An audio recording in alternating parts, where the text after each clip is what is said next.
14. Robbing God. Every crime is an offence against God's law order, but certain acts are in particular singled out as especially offensive. One of these is the failure to tithe, which is described as robbing God. Malachi chapter 3, verses 8 to 12. Before analysing the implications of that fact, let us review the basic laws in this area. First, the basic civil tax in Scripture, the only tax, is the poll or head tax, paid by every man 20 years of age and older.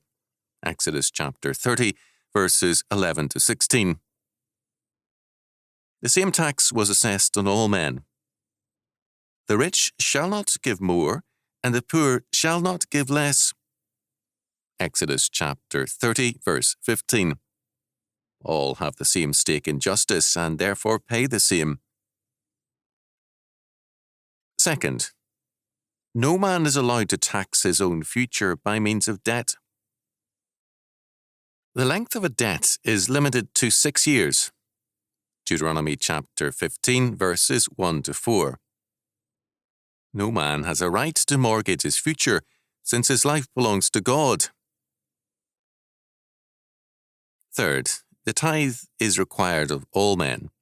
Leviticus chapter 27, verses 30 to 32, Numbers chapter 18, verses 21 to 28, Proverbs chapter 3, verses 9 and 10, chapter 11, verses 24 and 25, Malachi chapter 3, verses 8 to 12, Matthew chapter 23, verse 23, 1 Corinthians chapter 9, verses 12 to 14, Hebrews chapter 7, verses 1 to 8. The regular tithe, 10% of one's income, Deuteronomy chapter 14, verse 22, was then tithed to the priests, who received 10% of the tithe, Numbers chapter 18, verses 21 to 28. Thus, the church tithe was a fraction of the total tithe. The poor tithe, paid every other year, Deuteronomy chapter 14, verse 28, Amos chapter 4, verse 4, alternated with the rejoicing tithe, Deuteronomy chapter 14, verses 22 to 26, on each 6-year cycle out of 7. Thus, the combined poor tithe and religious tithe averaged out to about 15% per year, some say 18%. Some of the regular tithe went for Levitical services to worship and to music. Much of it went to general social financing, that is, to godly education and a number of other related services. If this be true, when, then, is the failure to tithe held to be robbing God? The answer is very clear. Without the tithe, the totalitarian state progressively develops to play God over society. With the tithe, the rule of society is restored to God through his ordained tax. A variety of agencies are created by the tithe to minister to the needs of godly society and to provide the needed social financing. The tithe belongs to neither church nor state. It belongs to God and is to be given by God's people to those who will administer it under God. Its social consequences have been ably described by Ewing. If we were living in a theocracy with the divine constitution, the tithe would cover everything. But at present, we're living under man-made governments, and man-made governments collect their own taxes. But the tithe still belongs to God. Render therefore unto Caesar the things which are Caesar's, and unto God the things that are God's. Matthew chapter 22, verse 21, Mark chapter 12, verse 17, Luke chapter 20, verse 25, Romans chapter 13, verses 1 to 8. The extra tax exacted by governments of our day is a penalty we pay for not accepting God's rule over us nationally. Israel was told of this very thing when she demanded a king to become like other nations, that he would misappropriate the tithe. 1 Samuel chapter 8, verses 11 to 18.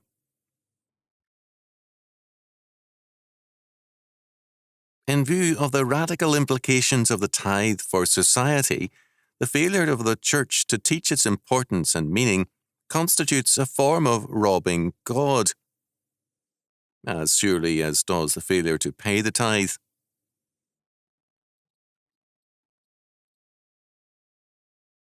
Another form of robbery against God is the failure to provide for gleaning. According to Leviticus chapter 19, verses 9 and 10, total harvesting is prohibited. The poor and stranger are to gain some harvest from the corners of the field or trees. Here again, God has provided a means of social welfare whereby the state is bypassed. Modern urban cleaning includes the work of goodwill industries. Even more, it once included all garbage and trash collections by private parties.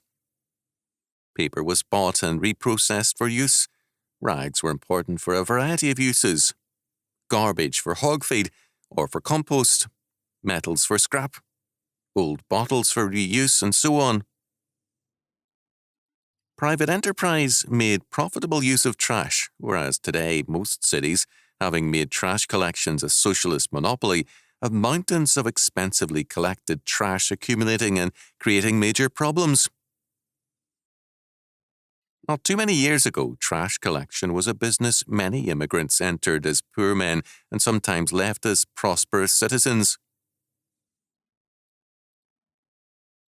Failure to observe the Sabbath years with respect to the land means not only robbing the earth of its rest, but robbing God. Noth, rightly observed. The sabbatical year and the year of Jubilee have each, in a special way, the same theme: the restitutio in integrum, or restoration to an original state. Restoration is God's purpose, and man is summoned to fulfill, not to impede it. All restoration looks ahead to the times of Jubilee. The times of Jubilee were once basic to Western man's hope and resounded in his song. However misguided, many Civil War soldiers sang songs looking to Jubilee in the belief that their struggle brought it closer. The Jubilee is referred to in Marching Through Georgia, Kingdom Coming, and other songs of the period. Turning again to the tithe, how the early church understood the tithe is important in that it is clear that they saw it as a binding law, the purpose of which was broader than the church. Thus, the Apostolic Constitutions says of the clergy, "Let him use those tenths and firstfruits which are given according to the command of God, as a man of God, as also let him dispense in a right manner the freewill offerings which are brought in on account of the poor, to the orphans, the widows, the afflicted, and strangers in distress, as having that God for the examiner of his accounts, who has committed the disposition to him. Distribute to all those in want with righteousness, and yourselves use the things which belong to the Lord, but do not abuse them."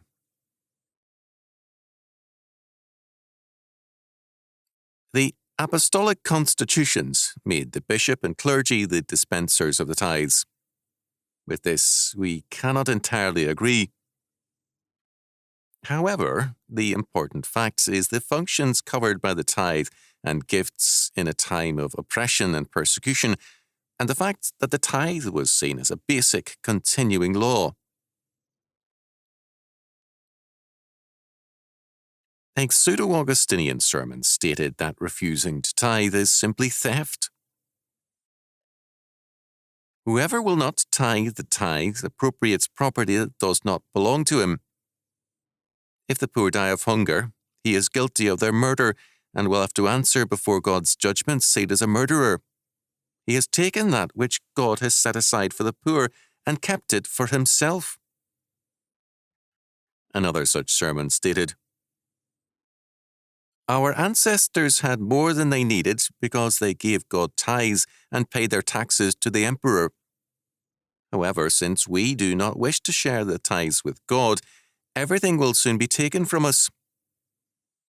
The tax collector takes everything which Christ does not receive." With Charlemagne, the tithes were made mandatory for all citizens. The Council of Seville, AD 590, had passed a canon ruling that if anyone does not tithe everything, let the curse which God inflicted upon Cain for not rightly tithing be heaped upon him. The state, however, had not yet recognized the social centrality of the tithe. The existence of the tithe made possible the development of religious orders and foundations which undertook to provide hospitals and medical care, education, welfare, patronage to religious art and music, and a variety of other services. The tithe has functioned where both church and state recognize the principle of the tithe. Since it is a tithe to the Lord, it cannot be restricted to the church or controlled by the state, although both have a right to make it mandatory. The tithe is to the Lord. Thus, in the days of Elisha, a man from Baal-Shalisha brought his tithe to Elisha and his school rather than to the priests. 2 Kings chapter 4, verse 42. In so doing, he was exercising his right to give that which served the Lord best, rather than to an official but apostate priesthood. The decline of tithing in the 19th and 20th centuries led to a variety of devices for raising funds for churches, Protestant and Catholic, and to a decline in Christian social financing.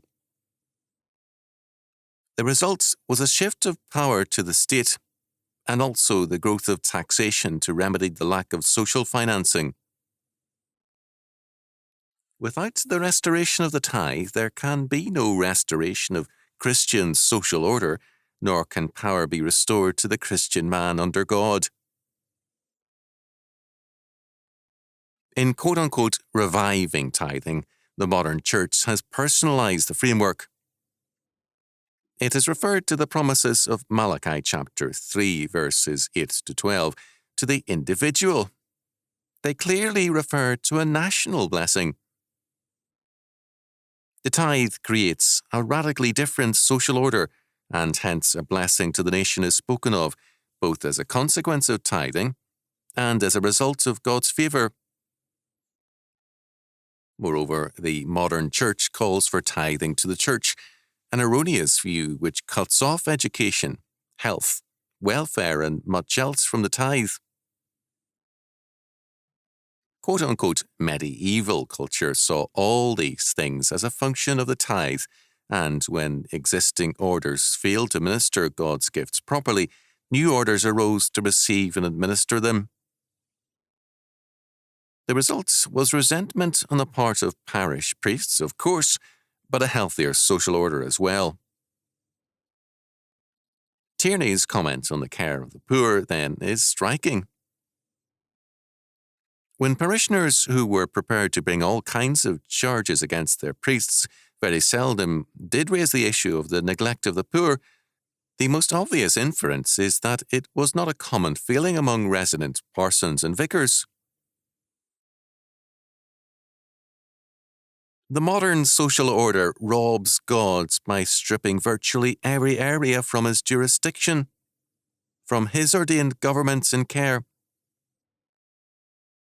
Within a generation after the abolition of the legally required tithe in the United States, the state-supported and controlled schools came into existence.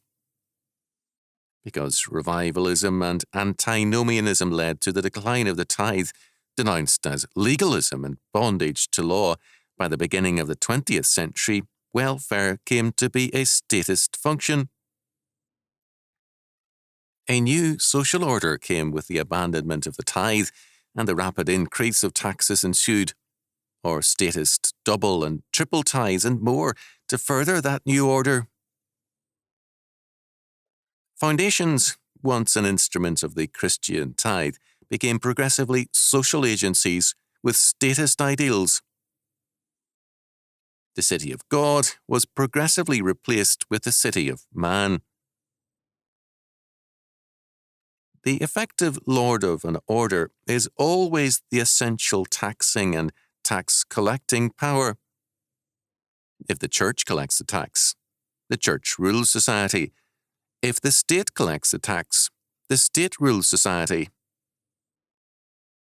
If, however, the people of God administer the tithe to godly agencies, then God's rule prevails in that social order. In the modern world, the operative God is the state. A final note. Even during the Maccabean period, in spite of the social turmoil, the poor tithe provided for widows and orphans on a regular basis. Then the high priest told him that there was money laid up for the relief of widows and fatherless children. 2 Maccabees chapter 3, verse 10. The total amount available was 400 talents of silver and 200 talents of gold. An age which today both rejects God's order and God's Son as well, is surely cursed with a curse and destined for judgment.